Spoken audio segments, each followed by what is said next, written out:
Hi, I'm Shawn from Threads That Bind. This video is going to talk about finishing these bowl filler pattern Let It Snow.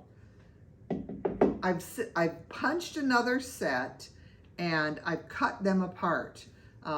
So on the pattern, they're all kind of nested together and you just cut. I like to cut from the back so I can really see that last row of punching, and it's about 1/4 of an inch of that weaver's cloth that you have left around each one. And then I take just this is a piece of flannel scrap fabric that I had, and I want to place it wrong sides together, and I just lay that on the fabric and I just cut out around it. So it makes it real simple, no measuring.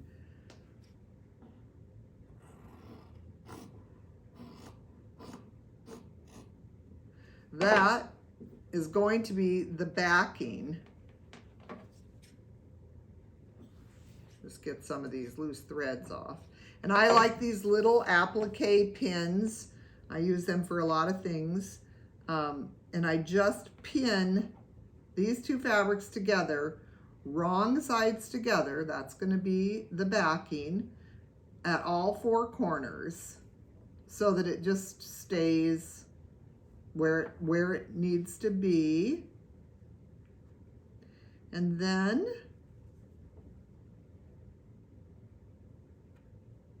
I'm going to sew all the way around it right at the base of this last row of hooking. So with each little pillow, I will use the thread, the color that I punched the outer row with, but I only use one of the strands.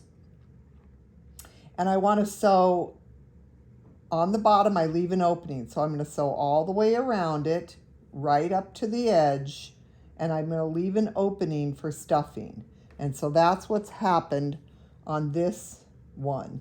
It's hard to see with this busy backing, but there's a little stitch line that's at the base of, or the last row of stitching, so it's really close. And here's the thread that would be left. And I'm going to open that opening. And that's where you stuff it through. So I like to use just an old chopstick or my fingers. But if you want to get it in there a little bit into the corners, you can use any kind of a stuffing tool. And I leave these kind of light. I don't want them really solid. So I probably one little teeny bit up into each of those corners and I'm done.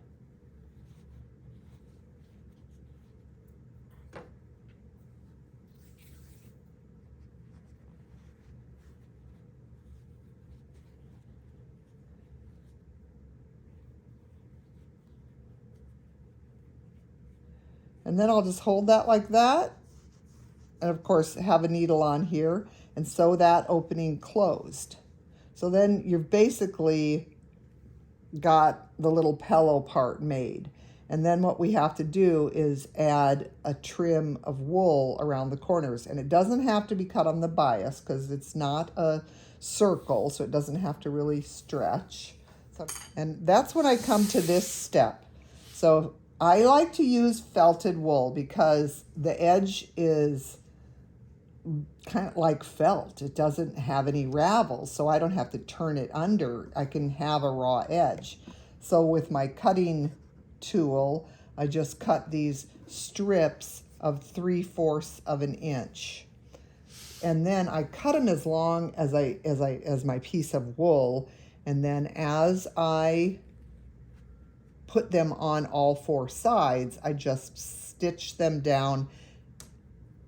I would stitch this down and then I would cut it to that size. So there's no need to measure them either. So what I've done with this one, and I'll move this so you can see, hopefully, is I've laid it right up against that last row of punching, and I've just ran a little running stitch along there. So then I take it to the back and I just stitch that down. So that would be one finished edge. So on this one, I've done it on both sides. You have to do it on opposite sides. It doesn't matter which opposite sides. So I've sewn it down, turned it around, sewn it again, and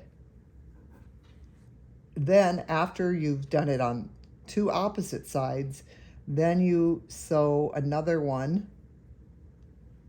kind of like, not kind of, just like this. You would sew that down and you would turn it over and you would sew that on the back and then the same up here. And then you would be finished. It's that simple. This is just folded in half, sewn first on the front, turned over onto the back on all four sides. I hope this video helped, and I hope you like this pattern. It is, again, pattern number 733, Let It Snow. I plan on making more of these bowl fillers. I'm just in love with it. Thank you.